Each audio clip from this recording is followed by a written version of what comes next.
3절 4절만 읽겠습니다. 시작. 형제들아 너희 가운데서 성령과 지혜가 충만하여 칭찬받는 사람 7을 택하라. 우리가 이 일을 그들에게 맡기고 우리는 오로지 기도하는 일과 말씀 사역에 힘쓰리라 하니. 아멘. 자, 오늘 하나님의 말씀을 보기 위해 잠시 기도하겠습니다. 사랑의 아버지 하나님 참 감사합니다. 벌써 11월 첫째 주일까지 달려왔습니다. 숨차게 달려온 모든 심령들이 이 시간 위로하여 주시고 하나님의 은혜가 넘치는 복된 시간만 되게 하여 주옵소서. 우리가 마음껏 주님을 찬양한 것처럼 찬양의 가사가 하나님 앞에 영광이며 우리에게 은혜로 다가오게 하여 주시옵소서. 오늘 이 시간도 말씀을 나눕니다. 주님께서 우리를 세우실 때마다 주의 성도로 삼으시고 주의 직분자로 삼으실 때마다 이런 마음이셨습니까? 하는 마음으로 이 말씀을 받습니다. 겸손히 받게 하시고 받았으면 그 말씀에 순종하는 귀한 심령들이 다 되게 하여 주시옵소서. 예수님의 이름으로 기도합니다. 자, 오늘 하나님의 말씀의 제목입니다. 다 같이 시작. 교회의 일꾼 선택. 교회에서 일꾼을 선택할 때 어떻게 해야 되는지 오늘 말씀을 갖다 1절부터 쭉 볼 겁니다. 이 본문까지는 사실은 이 6장, 7장까지는 예루살렘을 중심으로 해서 예루살렘 교회를 중심으로 한 전도 이야기입니다. 복음이 전파되는 내용에. 그리고 이제 8장 넘어가면 누가 나옵니까? 사울이라고 하는 바울이 나오죠. 사도 바울이 나옵니다. 사도 바울을 중심으로 한 세계 복음화가 이루어지게 되는 내용이 8장부터 마지막 장 28장까지 계속됩니다. 그래서 이 앞에 부분과 뒤에 부분을 연결하는 고리가 바로 이 6장, 7장이 되는데 6장, 7장에 뭐가 있느냐? 이 예루살렘 교회에서 직분자를 세웁니다. 최초로 직분자들을 세웁니다. 그걸 뭐라고 그래요? 7 집사라고 말합니다. 물론 이 집사는 안수 집사님을 말하는 겁니다. 안수하여 세웠으니까요. 7명의 안수 집사님을 세웁니다. 저희 교회는 우리 김삼명 안수 집사님이 계십니다. 그래서 이 오늘 말씀 속에서 그러면 이 말씀은 전부 안수 집사님, 김삼명 안수 집사님만 다 들어야 되는 말씀이구나가 아니라 직분자들은 이래야 된다라고 하는 말씀으로 받으셨으면 좋겠습니다. 왜 직분자를 세웠는지 그 이유와 배경을 좀 알아야 될 것 아니겠습니까? 숫자가요 어마어마하게 늘어났어요. 갑작스럽게 120명이 성령을 받았는데 마가다락방에서 그들이 나가서 전도하기 시작하니까 3,000명, 5,000명씩 막 변화되는 역사가 일어났어요. 그래서 렌스키라고 하는 유명한 학자는 그 당시 약 2만 명에서 2만 5천 명이 기독교인이었다고 했어요. 예루살렘에 그럼 몇 명이 살았느냐? 아무리 많이 살아도 7만이 넘지 않았다고 했어요. 그런데 그 안에 2만에서 2만 5천 명이 기독교인이면 거의 뭐 3분의 1이 훌쩍 넘는 숫자가 기독교인이 된 거예요. 놀라운 일 아니겠습니까? 깜짝 놀란 일이 벌어진 거예요. 그런데 문제는 뭐냐 하면 그 안에 어려운 사람들이 굉장히 많아요. 그래서 교회에서 그들을 위해서 힘써서 구제했어요. 그들이 하는 일들 중에 하나는 뭐냐면 모여서 예배할 때마다 꼭 빠뜨리지 않고 하는 일이 하나 있어요. 아가페 밀이라는 거예요. 즉 만찬을 해요. 만찬. 예수님의 최후의 만찬처럼 그들이 모여서 떡을 떼고 포도주를 나누면서 성찬식을 해요. 근데 우리는 지금 성찬식을 하면 요만한 컵에다가 또 한 조각을 갖다 떼어서 그게 성찬식을 했지만 그때는 그게 아니라 각자 다 가지고 나온 떡과 포도주를 가지고 각자 원하는 대로 가지고 가서 먹었어요. 물론 나중에 문제가 생기기도 했어요. 많이 가져온 사람들끼리 자기들끼리 모여서 먹고 못 가져온 사람들은 따로 이렇게 자기 찌꺼기 먹이는 것처럼 그렇게 해서 문제가 생기고 발생하게 되는 거예요. 그 중에 하나가 뭐냐면 히브리파와 헬라파 유대인의 어려운 사람들이에요. 히브리 사람들, 다시 말하면 그 땅에서 자기들과 크고 자랐던 사람들, 주변 사람들은 그래도 잘 나누어져서 같이 잘 먹었는데 문제는 외국에 있다가 돌아와서 기독교인이 되고 거기서 함께 합류했던 즉 헬라파 사람들이 무시하는 거예요. 너희들은 우리와 상관이 없는 유대인이냐? 아니면 너희들은 이렇게 알아서 해. 뭐 이런 식이죠. 그러니까 이 제자들 12명이서 다 관리할 수가 없어요. 문제가 생긴 거예요. 그래서 직분자를 세우자 그래서 7명의 집사님을 세워서 그들이 그렇게 무시당하거나 소외당하는 자가 없도록 전체를 다 돌아볼 수 있도록 7명의 안수 집사님을 따로 세워서 교회 일을 하게 하였다라는 거예요. 자, 먼저 볼 겁니다. 왜 직분자를 세우게 되었는가? 바로 사도가 예수님의 제자들이 공궤를 일삼는 것이 마땅치 않아서다. 2절에 보니까 식탁을 대접하는 일을 하는 것이 마땅치 않다. 다시 말하면 접대죠. 접대를 일삼는 것을 하는 것이 마땅치 않다. 그러니까 목사가 예를 들면 제가 사도라는 게 아니라 사도와 목사가 엄연히 구별됩니다. 자, 목사가 말씀을 전하고 기도하는 일에 전무해야 되는데 하나하나 반찬을 만들고 애찬을 준비하고 교회 여기저기 청소하고 돌아다니고 하는 일들에 바빠서 말씀이나 기도하는 일을 제대로 하지 못하는 일이 자꾸 벌어지니 그러면 안 되겠다 싶어서 그 일들을 할 수 있도록 성도들 가운데 그 무리들 중에서 7사람을 택했다는 거예요. 그래서 공궤를 일삼는 것이 마땅치 않으니 접대를 일삼는 것이 마땅치 않으니 접대라는 말에 쓰이는 이 단어는 트라페자이스인데 이 말은 식탁이라는 이야기고 이것을 일삼는다라는 말은 디아코네인이라는 단어인데 여기서 말하는 이 코네인은 코니스라는 말로 먼지예요. 다시 말하면 사도가 목사가 말씀 전하고 기도하는 일이 아닌 식탁에서 먼지가 일어나도록 열심히 일하는 일이 마땅치 않더라라는 거예요. 이해가 되시나요? 그 일을 할 수 있도록 새로운 어떤 직분자들이 필요한 거예요. 구제를 할 수 있도록 디아코니아, 즉 구제를 할 수 있도록 사람을 세웠어요. 그걸 뭐라고? 집사, 영어로 디아콘이라고 말하죠. 그래서 디아콘이라고 하는 집사님들이 세워졌어요. 성경에는 권사는 없어요. 우리가 그냥 쉽게 이야기해서 위로하는 자, 권면자로 권사님을 세우죠. 그 집사님들 중에 따로 구별하여 특별히 여자분들을 그렇게 불렀어요. 그래서 디아코니스라고 말하죠. 권사를.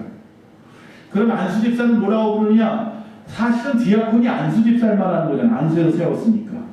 그런데 서리집사가 있잖아요.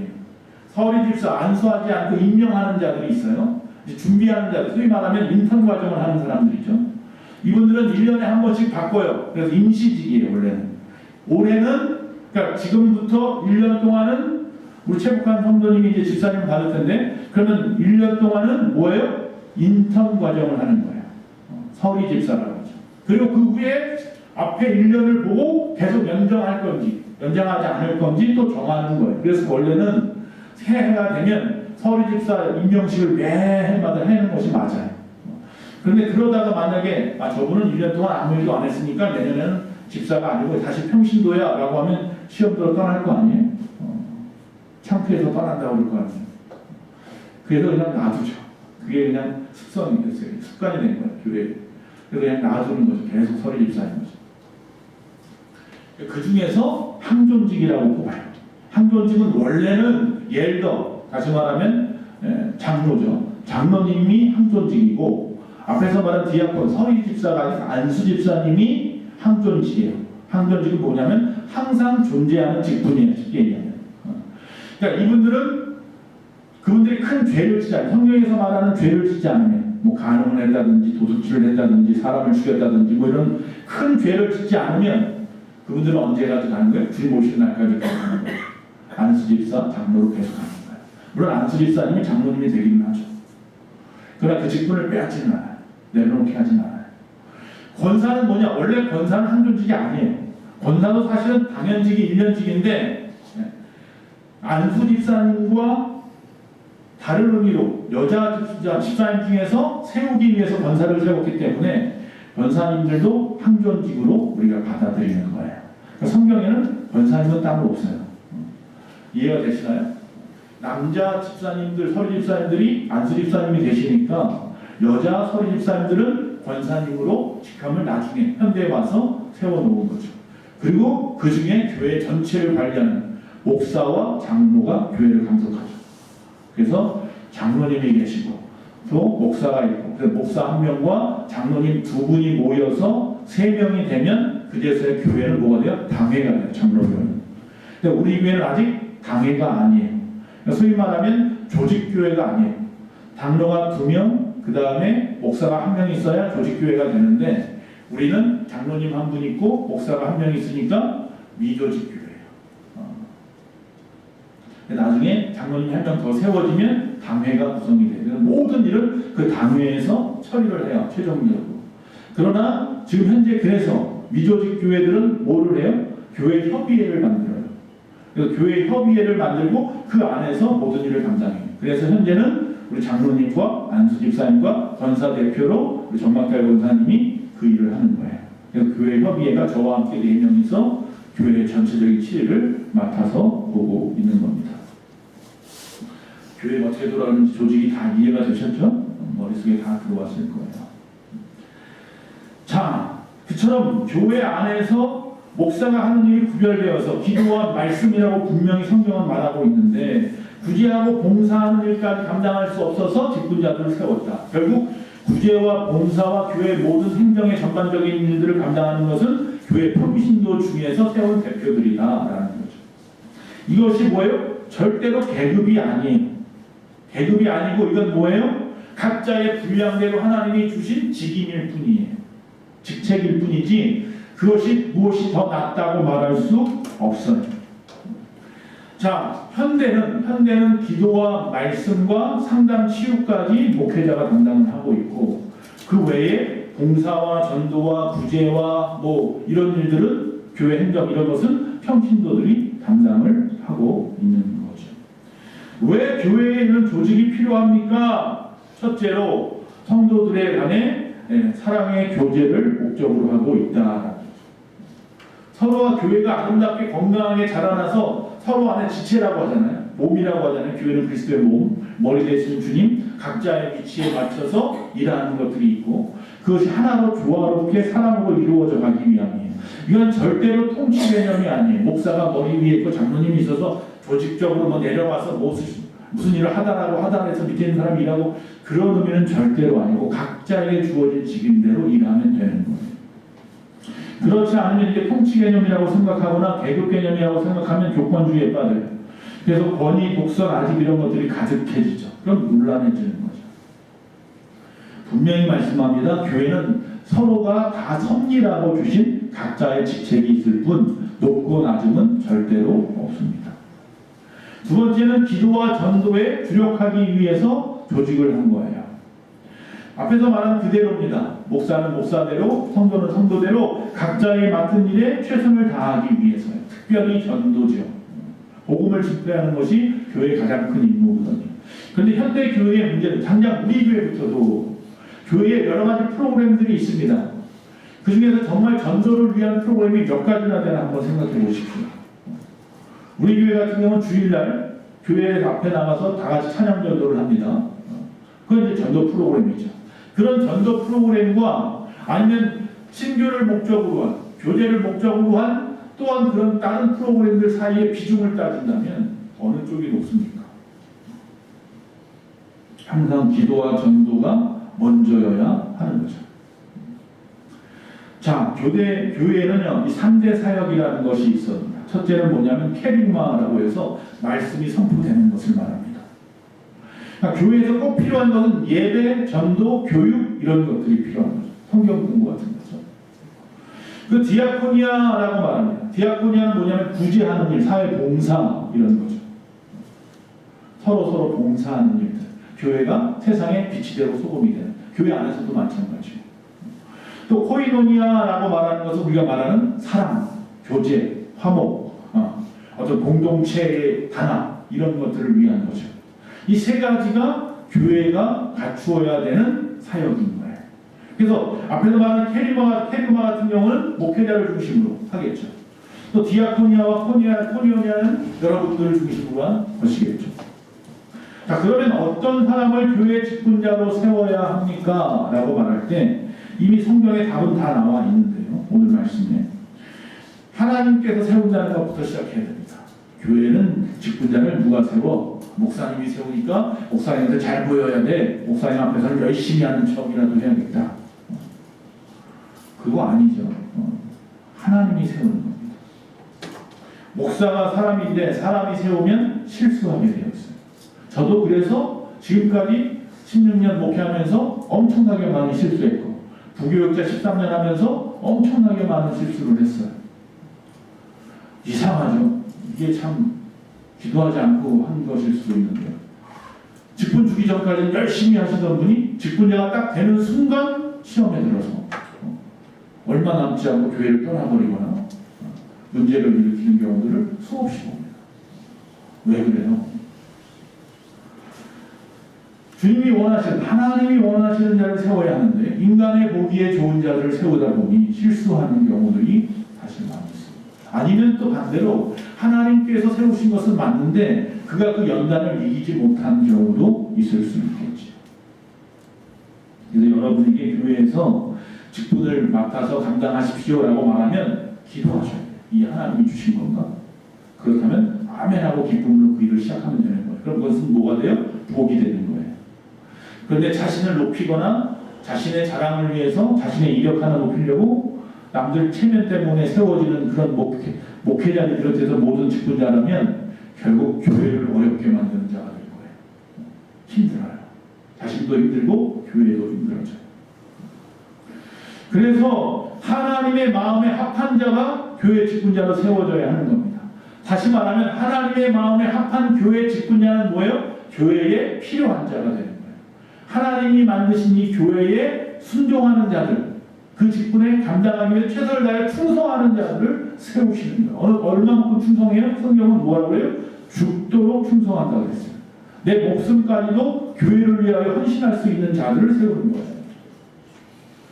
그래서 성경은 3절에서 7절에 보니까 세 가지를 이야기하는데 하나는 뭐냐면 성령과 지혜와 칭찬받는 자를 말해요. 성령이 충만하고 지혜가 충만하고 사람들로부터 칭찬받는 몇 사람? 7사람을 세웠어요. 7사람. 그러니까 여기서 앞에서 말한 대로 만약에 렌스키가 말한 거면 25,000명이고 최고, 아니 성경에 말하면 3,000명씩 5,000명씩 회개했다고 합쳐서 8,000명이라고 했을 때 교회가 한 8,000명은 돼야 안수집사 7명을 세울 수 있구나 라고 하는 거죠.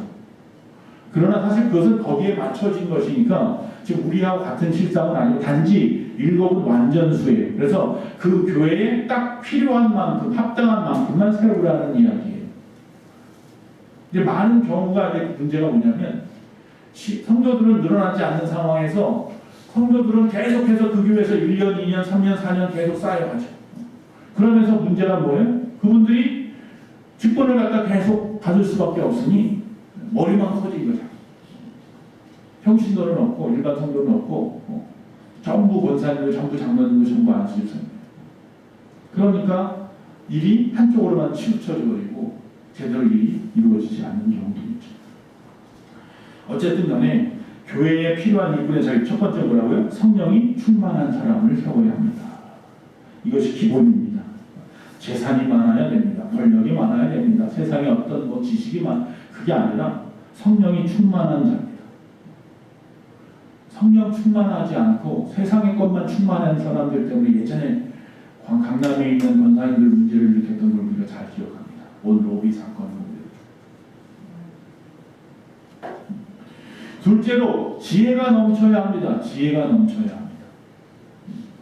진리를 구별할 수 있는 영적인 지혜를 말하는 겁니다. 세상 지혜 말하는 게 아니라 세상의 석박사를 받아야 됩니다가 아니라 하나님 앞에서 이것이 하나님의 뜻인지 아닌지 지혜로 영적인 것을 분별할 수 있는 분별력을 가진 사람들이 주의 일을 하여야 합니다.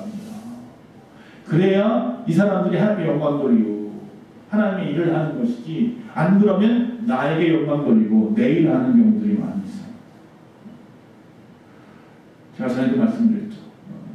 이제 지방선거가 다가오고 총선이 다가오고 대선이 다가오면 큰 교회들은 많이 찾아가요. 그런 분들이. 근데 우리 교회는 온 적이 없어요. 그런 분들이 올 일이 없어요. 참. 그래서 저는 감사해요. 제가 어느 쪽에 치우칠까봐 괜히 빨간당 파란당에서 양쪽에서 막 오기 시작하면 제가 흔들릴 수 있어요. 안 와서 감사해요. 분별력이 좀 있어서, 이거 의욕만 가지고 주의를 하는 게 절대로 아니기 때문에 주의 능력, 주의 재질이 우리에게 있어야 합니다. 셋째로 칭찬받는 자, 대인들에게, 다른 사람들에게 칭찬받는 자, 물론 하나님에게 칭찬받는 건 당연한 거겠지만, 즉 이웃을 사랑할 줄 아는 자가 칭찬을 받는 거예요. 그런 사람들은 하나님을 사랑할 줄도 알기 때문이에요. 내 이웃도 사랑하지 못하면서 하나님을 어찌 사랑할 수 있느냐라는 거죠. 그래서 우리가 주변 사람들 가운데 칭찬받는 자가 되셔야 됩니다. 지금 앞에서 7명이라고 말했어요. 완전수라고 했죠. 이거 넘치거나 덜하지도 않는 거예요. 우리가 현대교회의 과오는 앞에서 말한 것처럼 약물 남용인 것처럼 직분 남용이 너무 많아서 그래서 문제가 되기는 해요. 자, 직분의 두 가지 성격이 있습니다. 첫째는 뭐냐면 다양성입니다. 뭐라고요? 다양성. 하나님으로부터 받은 각자의 개성과 은사가 다 다릅니다. 여기 있는 사람 전부 다 하나님이 치유 은사 주지 않습니다. 어떤 사람에게 필요하면 주시는 겁니다. 믿음의 은사도 마찬가지고, 능력을 행하는 은사도 마찬가지고, 사랑의 은사도 마찬가지고, 하나님께 다 필요한 대로 주시는 거예요. 그게 다 다양해요. 여러분이 살아온 모습이 다 다른 것처럼 그 다양한 모든 것들을 갖다가 하나님은 교회 안에서 잘 발휘하기를 원하는 거예요. 자기에게 주어진 달란트대로. 또 하나는 통일성입니다. 그런데 그 모든 것들이 뭐예요? 조화를 이루어야 돼요. 삐죽삐죽 삐져나가는 게 아니라 서로가 그 모든 다양성을 하나로 묶어서 하나의 목적을 향하여 하나님의 영광을 위해, 하나님의 영화롭게 하기 위해서 하나님이 이 땅에서 원하시는 그 뜻, 하나님의 나라 확장을 위해서 교회가 한 목소리를 내어야 하는 거예요. 그 다양성을 가지고 통일적으로 말이죠. 이 두 가지가 다른 것이 아니라 하나여야 하는 거예요. 또 직분을 주는 목적은 뭐냐 하면 성경에 나오지만 성도를 온전케 하기 위함이라고 했어요. 여러분들을 온전하게 세워서 하나님 앞에 영광 돌리고 주의를 하게끔 하기 위해서 여러분에게 직분을 주시는 거예요. 그래서 두 번째는 봉사죠. 봉사하라고 직분 주는 거예요. 나 집사인데 권사인데 이렇게 뻑이라고 주는 게 아니에요. 남들 위에 서 있으려 군림하라고 주는 게 아니에요. 세 번째, 그리스도의 몸으로 세웠다는 사실이에요. 그러니까 몸이라고 하는 것은 난 발가락은 정말로 필요 없는 거네? 아니요, 발가락이 얼마나 중요한지 아십니까? 발가락 하나가 문제가 생기면 서 있질 못합니다. 제가 전에 섬기던 교회 담임 목사님이 월남전에서 정은병, 사진 찍는 병사였는데 거기 갑자기 폭탄이 떨어져가지고 다른 데는 안 다치고 엄지발가락 하나가 나가셨어요. 그런데 문제는 뭐예요? 서 있지를 못하는 거예요. 엄지발가락이 없으니까 쓰기는 쓰는데 발을 한 발을 못 띄어. 균형을 못 잡아요. 균형을. 이게 앉아서. 그 연습을 몇 달을 했대요. 지금은 잘 걸어 다니시는데 그 발가락 하나가 없어가지고 균형이 안 잡혀가지고 비틀비틀 거리는 걸 몇 달을 하면서 겨우겨우 병상인처럼 걸어 다니게 된 거예요. 나는 코야 눈이야 입에 잘 보이는데 달려있어. 나는 권사야 장로야 뭐 그런 것이 아니에요. 발가락이 권사님일 수도 있고요. 발가락 하나, 새끼 발가락 하나가 장로님일 수도 있고요. 우리는 하나님이 그저 필요한 대로 나를 세우신 것뿐이에요. 자, 세 번째, 오늘 삼을 사람이 누가 있어요? 라고 할 때 여기 7 집사 중에 한 명만 봅시다. 스데반. 제일 먼저 나오는 이 스데반입니다. 이 스데반을 갖다 뭐라고 말하냐면요, 세상이 감당할 수 없는 사람이라는 거예요. 우리가 보통 세 요한 주 앞에 큰 자라는 별명이 있었고, 우레의 아들 그러면 야고보와 요한이 있었죠. 이처럼 별명이 있는데 여기 지금 세상이 감당할 수 없는 사람이 바로 7 집사 중에 스데반이에요. 이 사람은 하나님의 특별한 은혜와 권능을 받았어요. 집사로서의 일을 당연히 하지만 나아가 복음 증거하는 일에 최선을 다했던 사람이에요.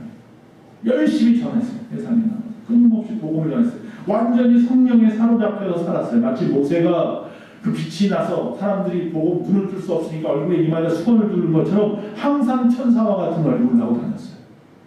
그가 나가서 전하는데 큰 기사와 표적이 일어난 것은 당연하고요. 그 마음에 찔림들이 있었단 말이에요. 그런데 그것을 시기하는 사람들의 그때 잡혀갔고 거기서도 또 예수님처럼 부지에 복음을 전하니까 그들이 마음에 찔려가지고 베드로가 복음을 전할 때는 마음이 찔려서 그들이 어찌할꼬 회개하고 돌아와서 3,000명이 주님을 믿었는데 스데반이 복음을 전하니까 어찌할꼬 하면서 마음을 찔렸는데도 불구하고 뭐에 오히려 스데반을 붙잡아다가 성 바깥으로, 성 안에서 죽일 수는 없고 피 돌릴 수는 없으니까 성 바깥으로 끌고 와서 돌을 던져서 온몸이 피투성에 대해서 죽게 했어요.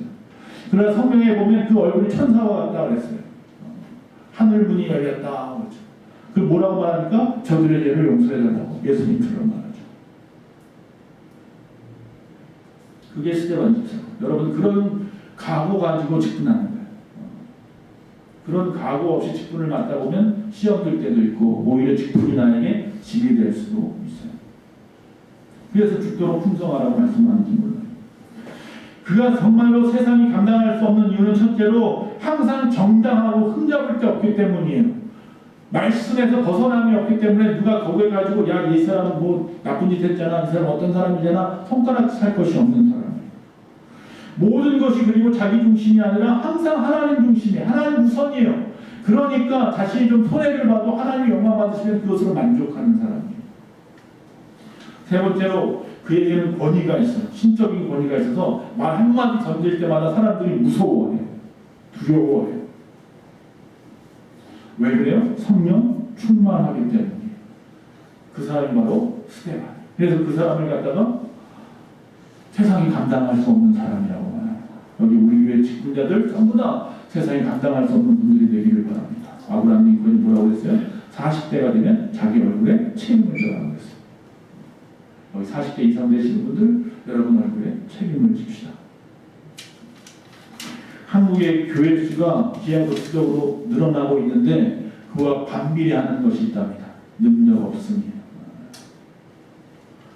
50년대, 60년대, 70년대 놀라운 역사들이 났죠. 80년대까지만 해도 교회가 부흥하면서 각 기적의 역사들이 일어나고 말이죠. 그런데 80년대 지나고 90년대, 2000년대가 되면서부터는 교회는 그대로 부흥한 것 같은데 능력이 나타나지 않아요. 성령 충만, 지혜 충만, 담대함, 당당함 이런 모습들이 떠나가고 있어요. 마귀에게 마음을 빼앗겨요. 세상에 빼앗깁니다. 세상이 너무 혼란스럽고 아주 막 화려하죠. 막. 눈을 어디다 돌려야 할지 모르겠어요. 예전에 같으면 보세요. 저 어렸을 때 학생 때만 해도 일본에서 왕따 이야기하고 이심의 이야기하고 막 이런 얘기할 때는 우리 그 얘기가 남의 얘기인 줄 알았어요. 근데 지금은 우리 얘기가 되어버렸어요. 그 왜 그래요? 우리가 오히려 그들보다 더 많은 세상의 것들을 갖다 접하면서 많이 발전하게 되었거든요. 그러면서 많은 문제들이 교회 안에도 생기고 가정마다 생기게 되었단 말이죠. 그럴수록 어떻게 해야 돼요? 주님을 바라봐야 하는데 세상에 더 많은 것들이 빠지게 되어지는 우리의 모습을 봅니다. C.S. 루이스가 악마의 미소라는 책에 이렇게 말했습니다. 한 내용을 써서 어떤 노신사가 도서관에 가서 신앙서적을 읽게 됐습니다. 매일같이 도시락을 싸갖고 가서 책을 읽는 게 그분의 취미였어요. 근데 어느 날 그날 따라서 신앙서적 하나를 뽑아서 읽게 되었어요. 그것을 읽다가 보니까 하나님에 대한 관심이 생기기 시작했어요. 아, 내가 이 나이 먹도록 하나님을 안 믿었구나. 하나님은 살아계시나 보다. 라는 생각이 들기 시작했어요. 그때 마귀가 귀에다 대고 속삭입니다. 여보시오, 배 안 고프시오? 빨리 가서 점심이나 드시오. 아, 배가 고프네. 그래서 점심을 갖다가 바깥에 나가서 도시락을 먹고 그리고 난 다음에 아, 이제 다시 돌아가서 또 책을 볼까? 라고 말합니다. 그러자 다시 말합니다. 여보시오, 지금 피곤하지 않소? 어제도 열심히 일하지 않았습니까? 쉬는 날이라고 책만 보고 있으면 어떡합니까? 빨리 집에 가서 쉬어야 또 내일도 일하지 않겠습니까? 그런 말을 하니까 또 이 노신사가 책을 해서 딱 봤더니 아, 그래 오늘 여기까지만 읽자. 내일 또 일해야 되는데 가서 잠을 자야겠다. 그 집에 가서 누워서 잠을 자기 시작합니다. 그때 마귀가 옆에서 손으로 땀을 닦으면서 이렇게 말합니다. 휴, 하마터면 천국 갈 뻔했네. 매일같이 우리 가운데 하는 말인데 여러분 그 소리 듣지 마십시오. 마귀가 끊임없이 내 뒤에서 속삭입니다. 우리 천국 갈까? 여러분에게 준 직분이 시험거리가 되지 마시고 이 직분을 통해서 천국의 대보를 까시고 하늘의 상급을 쌓으시고 할렐루야. 나뿐만 아니라 우리 주변에 많은 사람과 어깨동무하면서 같이 갈 수 있는 그 일을 하는 겁니다. 그 일을 여러분에게 주셨으니 이 거룩한 천사도 흠모할 만한 직분을 우리에게 주셨으니 그 일에 열심을 보이는 저와 여러분 되시기를 간절히